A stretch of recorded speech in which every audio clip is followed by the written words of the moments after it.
I certainly appreciate everyone's comment. I think we do need to clarify the fact that this overlay zoning that we're talking about here does not change any zoning. We're not rezoning anything, so whatever's allowed on your property right now will continue to be allowed. Whatever's prohibited will probably continue to be prohibited. As far as the apartments, that's not what this is about. Maybe it should be. I have opinions on that, but right now, we're looking at that zoning map right there that's in existence, and I think actually by law, we can't change that, Daniel. Is that correct? We can't just go in and arbitrarily change zoning districts with this overlay. Your zoning needs to be based on the comprehensive plan. Right, but we're not changing any zoning boundaries. The only thing is the addition of 2 overlay zoning districts. We're clarifying and maybe enhancing the architectural restrictions, but we're not changing any uses that are allowed by the existing zone. Whenever you pass this though, whoever has a business here can't add on unless they comply with what your new standards are. Which could be very, very expensive for somebody. If you add on to a building that exists, like if William adds on to his building there, like it is, and adds on this other little thing of 50 feet, it's gonna look pretty funny. So, you know, y'all need to consider maybe, you know, whatever they've got, let them add on to it. Well, again, if you go back and look at the materials, and I think there's some misconception on that. At one point, I was sitting right here when council was talking, there was talk of 100% stone. Right now, the ordinance that exists today, if we don't change it, right now, is much more stringent on stone than what we're proposing right here. So if we walk away from this and don't do anything, and you try to build a new building tomorrow, you're going to be probably pretty surprised. And I know some comments was mentioned about the Mexican restaurant, because that's the existing ordinance right now as it stands. So I personally feel like this is a definite improvement. It allows a lot more flexibility in the materials that we can use.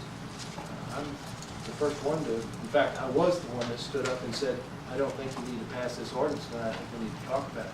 Because I think it did create some situations that not only were unaffordable, but particularly unattractive if you just want to put 100% stone on everything. That's not the character of Glen Rose. So if you look a little closer in this, you're going to see that the material uses are really not that restrictive. It's more of how the material is used, the articulation that Daniel talked about. I've heard several comments about we don't want this to look like South Lake and Frisco. Exactly. And I think I can speak for the consensus of this group up here. Exactly, we don't want that. That's what this mandated right here. There was a lot of time and effort put in this by the citizens, Freeze and Nichols and so forth. And that's what came through loud and clear. We don't want this to look like the typical suburb. The problem is, if you look at a couple of the most recent buildings, and I won't mention them by name, but if you look at a couple of the recent buildings that have been built, they've been built just like they would in South Lake and any place else. They look like typical suburbia, which is exactly what I think most of us and most of you said you don't want. The reason those were allowed to be built was because we didn't have any way to stop them. And that's what this is really all about. I know it gets controversial, and it's a tough job. They've had a tough job trying to come up with some standards. They're not perfect. I'd be the first to admit that, and I know Daniel would too. That's why we have the opportunity to go in with exceptions. But if we don't have some sort of restrictions similar to this, or like this, or this, then we're going to continue to see more of what we're seeing on 67 right now.